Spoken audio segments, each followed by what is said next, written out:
today's episode is a crucial one, due diligence in property transactions, because let's face it, once you don't buy right, it won't only cost you money, but it's also going to cost you your peace of mind. So why do you want to go through that stress when you can ensure you're doing the right thing from inception? Joining us today is a brilliant mind in the legal space. He's going to help you break down the checks and balances you need in acquiring property acquisition. His name is Barrister Folarin Oloyede. So let's get into it with a few questions from our barrister. What key checks do you think every investor should consider before signing a deal or before buying a property? Okay, for about 15 years now, I've been doing this thing about real estate. Yeah. Real estate is an immovable property, and the due diligence you have to do about it is different from what you would do with typical other properties or assets that are movable. So when you talk about real estate, two major things you want to check as per due diligence is what we call title and possession. Okay. Title has to do with ownership, who owns the land. Okay. And then possession is possession entails who is on the land, where is the land located, and all of that. So when you talk about ownership, there are various ways by which a property can be owned in a country like Nigeria. Okay. Someone can own a property by what we call registered title. That's where you talk about the C of O and the deed of assignment, any instrument that has the stamp of the land registry or the governor on it. Is what we refer to as registered title. Okay. And then the other kind of title is what we call unregistered title. Okay. And it is the one that comes from the people we normally call omonile and all of that. Okay. Though many people fret when they hear omonile, but the title that omonile, so to say, have over the land is also valid. It's also legal. So it's another form of title. And so once you have satisfied yourself about the title, that what proof does the person trying to sell have over that land? The next thing would be possession. Okay. So the first thing to do about possession is to engage a surveyor. Okay. It's a surveyor that will tell you that this land, where it is located, it is free from government acquisition. It is not planned for some kind of public utility in future. And after the surveyor has given you that clearance, you're now looking at where is the land located. Okay. That's a crucial question. For instance, if you go to Ekpe, there are parts of Ekpe that is in Lagos State, there are parts of Ekpe that falls in Ogun State. So you want to ensure that, okay, you're certain about where the land is located, because where the land is located also plays an important part in determining whether you should buy that land or not. So the next thing would be who is currently on the land, what activities on the land. Okay. Who has possession? There is technical possession, there's actual possession. Okay. All right. When you have title over land, you have what we would call the technical possession. Okay. So the actual possession is who is on that land at that time. Okay. Who is carrying out any activity on that land? Is there a property on that? Is there a built property on that land? So if there's a built property, who is living there? Okay. So those are the checks you need to do about possession. So generally speaking, the two major things you need to check before buying a property is title. Who owns it? What does the person have to prove that they own that land? And then who is on the land? Okay. Is the person validly on the land?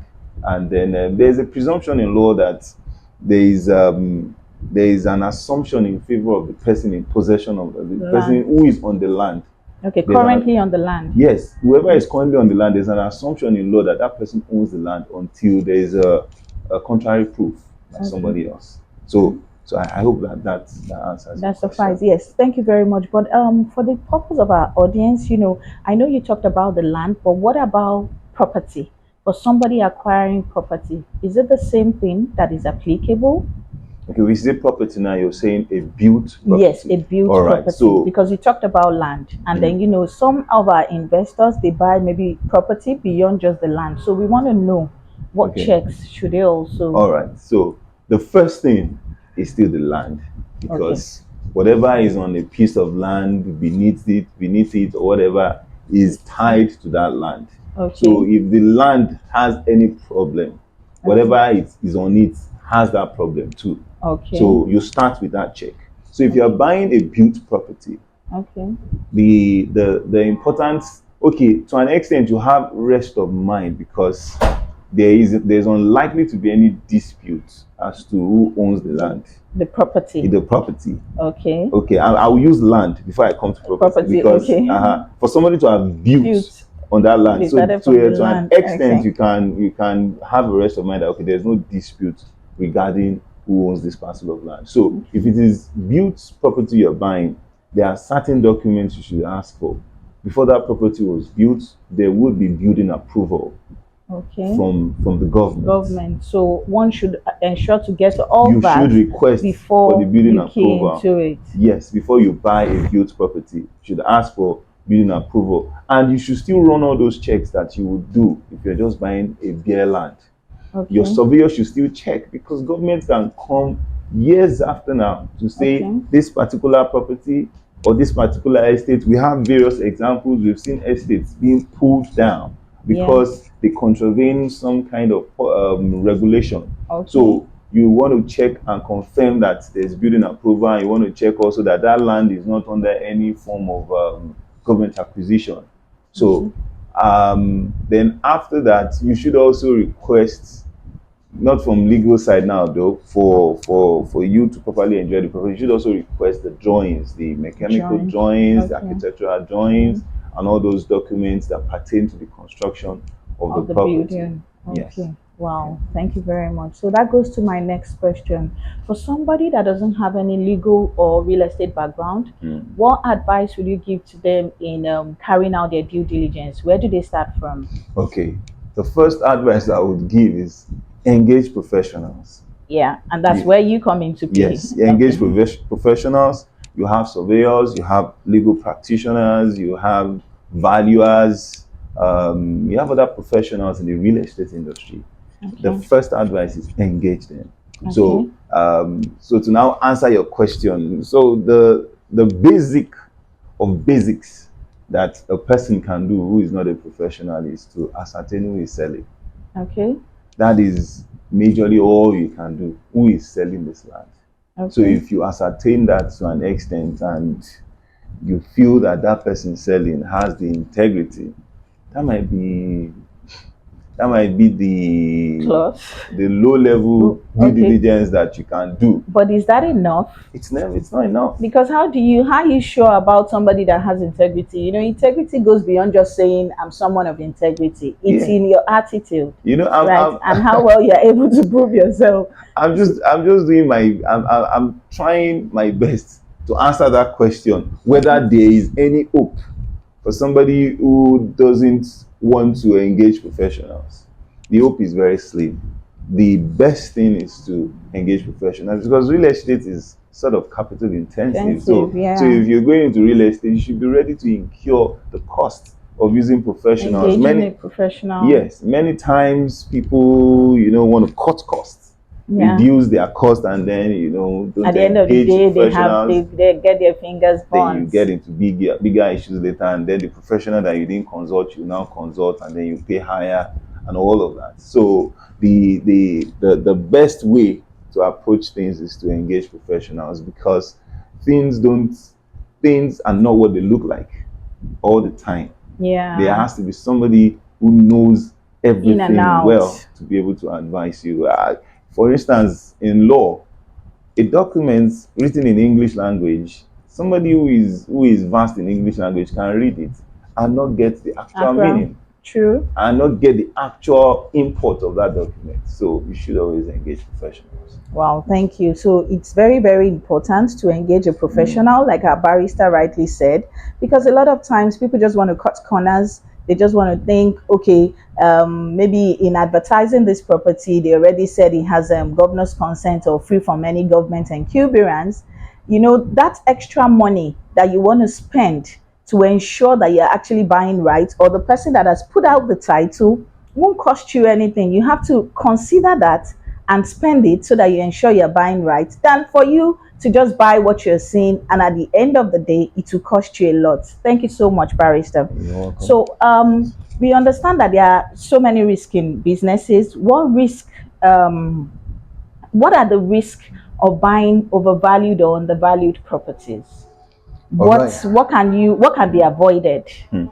If you buy overvalued, if you buy an overvalued property, you're already losing money from the get-go. Go. All right. So, as an investor, you intend to buy cheap and sell high. Higher, so that you can get good returns. That's the logic behind investment. So, if you're buying an overvalued property, that means that you are going into the business at a loss already. So, while other people are talking about and they are calculating property appreciation, you are stuck on trying to make sure that you even level up with your actual cost. First, yeah. So if you buy a property you buy a property for 50 million naira and the property's actual value is 40 million naira. So somebody else who bought the property for 50 million naira, that's the actual value. When the property appreciates to 55 million, the person is already talking of returns. Unlike somebody who bought who has bought an overvalued. So you are going to lose time and you're going to lose money. Resources. So that's the first challenge with property being overvalued. And how you avoid that is, depending on the scale of the investment, engage an estate valuer to give you an idea of what the property is worth, Okay. And then the challenge with buying an undervalued property, when the property is undervalued, and it is still available for sale, it is undervalued. Everybody knows this property is way more expensive than this. Like a distress. So it's a distress sale. If it's a distress sale, then you need to make sure that you really understand the distress the owner has. And then it will be something. You need to be actually sure that it is a distress that will not give you problem in future. All right? Or a total loss.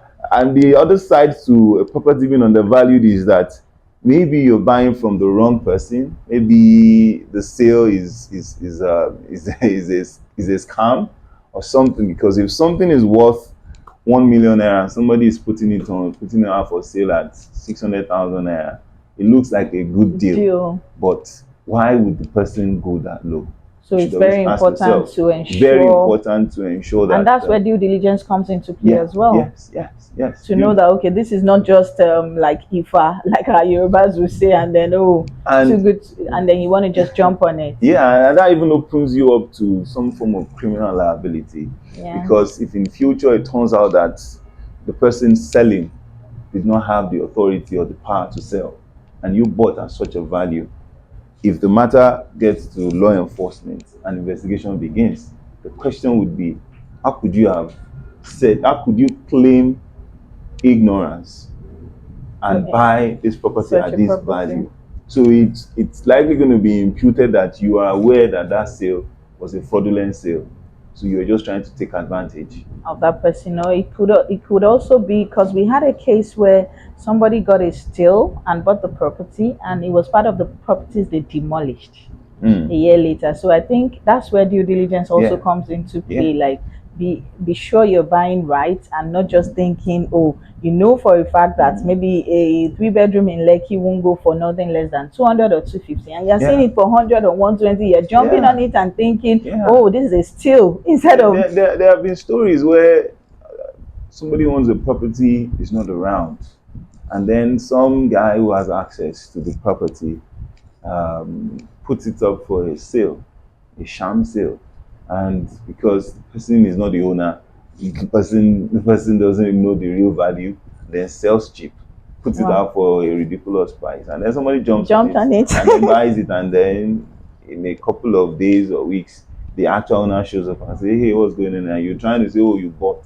You can't even, you won't be able to even say that, oh, you won't be able to defend that purchase. So buying an undervalued property comes a lot of risk. The only time you can buy a property undervalued is when you're sure of the source. Who is selling. Maybe out of an emergency payment is needed or something. That there's an actual distress. In fact, such acquisition have to be done with extra due diligence. Okay. So I'm sure that's where your forte is as well, because I know that you're into property law, like you rightly said. So do you also do that in ensuring getting into the root of the matter to know why the distress sale, why this deal? Yes. Okay. The where we as lawyers come in is to formulate the questions. Okay. Now, due diligence doesn't have is not ironclast. So Okay. it's usually situation by situation, each Okay. circumstance. As you are going through documents, as you are listening to stories, you will be coming up with questions, questions Okay. and questions. And the answers you are getting to those questions will help you In form the an next opinion. question, yeah. We're able to form an opinion in advising the clients. So a lawyer knows that it's common knowledge or it's public information that property in this house goes for this price. And so if the seller is offering it at a way lower price, then the lawyer would be able to advise you that there's something all right about the price. Because a crucial element of every contract is what we call consideration. Good. All right? The consideration should be adequate and sufficient. So if you are trying to acquire something, because don't forget that buying and selling a property is also a form of contract. Contract. So if you're trying to buy such an asset and it's coming at a ridiculously low Right. price, then you're not furnishing. Permit me to use such Word. legal language. You're not furnishing adequate consideration, and such sale can be challenged in future. Wow, wow. So I'm sure you've heard from the horse's mouth. Sometimes we have people see a property and they say this is expensive or this is too. Why is this overpriced? Sometimes some properties are overpriced because you're sure not only because of the title, but because you're sure you're buying right, the title, the location, and a whole lot of things that comes with it. But it's not always right when you compare because sometimes a property is kind of cheap, but it might not have a good title when you have to check from the source or when you have to do your due diligence. So, what advice would you give to clients that buy under pressure, that are just that rush into deals? Like I'm seeing this, okay, I want to just buy. They've spoken to a consultant before and then maybe they've offered them something that is good, haven't done your due checks and all of that, but they are probably seeing something else that is like maybe a steal or something, and then they just rush into it, maybe without even doing due diligence and all. So what advice would you give to clients of my, such? my principle is that whenever whenever the other side of a transaction, the other party is trying to rush a transaction or rush you into a decision, then you should pull back. Okay. Even if they say the heaven is going to fall, whatever, let the heaven fall. So general principle is don't rush a transaction. Don't because when you rush, you're not going to let the lawyer take the adequate time needed to To do the do their due search. diligence, to do the search, to ask the questions, to interview the necessary people. So, and it happens most of the time. It's the realtors that tell the buyer that, oh, you need to quickly buy. If you don't buy it, you don't. It's not only realtors, even Well, sometimes property owners. yeah. So it's not even some lawyers as well. Well, So I think it cuts across. That's where integrity comes in as well, because we are talking about not rushing to buy something. Sometimes it's always people that are on the receiving end that yeah. will just want the client to Most times it's people who want to earn a fee from that transaction transaction. that Yeah. will try to extend you. But if you are the one dropping the money, you must not allow. And it's even terrible. It's going to be really terrible if your own advisor is the one Luring you, rushing pushing you. you. Then you should change such advisor. You should not rush a transaction. You should take the time to carry out all the checks. Okay. If it's registered title, you want to run your search at the land registry. Okay, Okay. you want to run your due diligence on the person selling. Who is Okay. this person? Is it a company? Is it an individual? Does the property belong to multiple people? Is it the person that is trying to sell the property? Is that the person whose name is on the document? Have you seen any means of identification to show that any registered any government issued means of identification to show that the person on the document is a person trying to sell? Because there have been instances that people are holding documents to a property they are trying to sell and they are not the owners. And if you are not careful, you may not know. Is just later on you discover that the person that sold to you is not the Not actual even the owner. rightful So owner. all those things cannot be rushed. Real estate cannot be rushed. Yes, a good lawyer will not slow down the process. All right, a good lawyer, a good advisor will not stand in the way of the transaction. At times, professionals forget that they're supposed to help the customer, help the client get the deal done. At times they stand in the way and that causes delay. But you have to find a balance. You're not rushing, you're not slow, because commercial deals, they often come in Large sums. they come in large sums, and at times it's just a window of opportunity, you know. But still, don't rush. You must make sure that you have done all All your boxes checks. are checked. All the boxes are checked. Thank you so much. So finally, how can someone verify their legal documents of a property before they put in a dime? All right. So, for every title document, any registered title document, a copy of it must be at the land registry. Okay. All right. So, is for the purpose of registered title documents, a survey is not in itself a registered title document. Okay. All right. So I've seen people who have registered survey and they are saying it's a title document. No, a registered survey is just a proof that you own that place. Yes, It is okay. not a title document. So you run a check at the land registry. Every registered title document will have registration particulars. That's where you have this number 42/42/2025. Is that like the search number? That we call this registration particulars. Okay. So if you get that registration particulars, you can take it to the land registry. The land registry will show you its own copy of that title document, and you can run your search. And then the essence of running a search is not just to verify the title, but it's to also ensure that the title is not encumbered. There's something we call encumbrance. Encumbrance is that this is something, but something is already on it that is hindering it from achieving its potential. So somebody has a C of O, but has gone to obtain a mortgage with that C of O. At the land registry, you will see the details of the mortgage. That's an encumbrance on that title document, and that tells you that though this person is the owner, but his title is encumbered, meaning that he cannot exercise the full powers of ownership over that property until that money until that encumbrance is lifted. Okay, until the mortgage is released. So the essence of going to the land registry also includes the checking that the title document. In fact, some people, there are instances, I've seen cases where somebody has a title document over a large parcel of land and has sold some parcels within that large parcel of land. Wow. And because, for instance, if the land is like let's say 10,000 square meters. Okay. So in 10,000 square meters, you have up to 15 plots.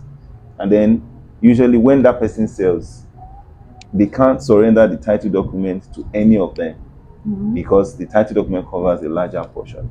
But some unscrupulous fellows can take that document in their possession and go use it to do something. And you may not know. But and in another case, all those people that have bought, they too would have registered their own title at the land registry. And if you see that head document, that overall document, you will see the minuting on it. That so size of that land has been assigned. So size of that land. So you can check and see that all the plots within this expanse of land has been assigned. So the land registry will also give you that information. And will help you make a proper decision. Wow. Thank you so much, Barrister Folarin. You have been able to demystify what many overlook, the legal backbone of real estate. And I hope people out there would not just watch, they will listen to this because it's very, very important. Yeah. Something about real estate is if you don't buy right, it's going to cost you a lot later. So why not? If not, why don't you just get it right from inception? Thank you so much, Barrister It's a Folarin. delight. It's a delight. Thank you for having me. I'm so grateful that you're sharing this platform with me, and I hope that people who are listening also have learned a few things that can help them in their real estate investment journey. So before we let you go, what's your final word for our viewers, for the audience? Okay, real estate is a very reliable form of storing wealth. So, in all your investment and wealth plan, make sure you have real estate in the mix. And real estate still remains the only, if not the only, source of wealth storage that does not depreciate. So, for instance, we have experienced a whole lot of economic downturn in the country in the last couple of years. People who had stocks, people who had other shares and all of that have experienced a decline. But real estate keeps appreciating. So the word I have for you on this platform now is that embrace real estate investments, engage the right professionals, trust the right people, go to people that are that have the legal standing in the business, and I believe you're going to be fine and it'll be a great decision. Thank you very much. It's my delight. Thank you. So due diligence is not optional, it's your responsibility. So before you commit your money into buying any property, ensure to commit to clarity, ask the right questions, seek professional advice so that you don't get your fingers burnt at the end of the day. So if this video adds value to you, don't just watch it, like it, share it, and drop a comment in the section on your key takeaways. Right? Until next time, let's keep building wealth that outlive us. See you in the next episode. Bye.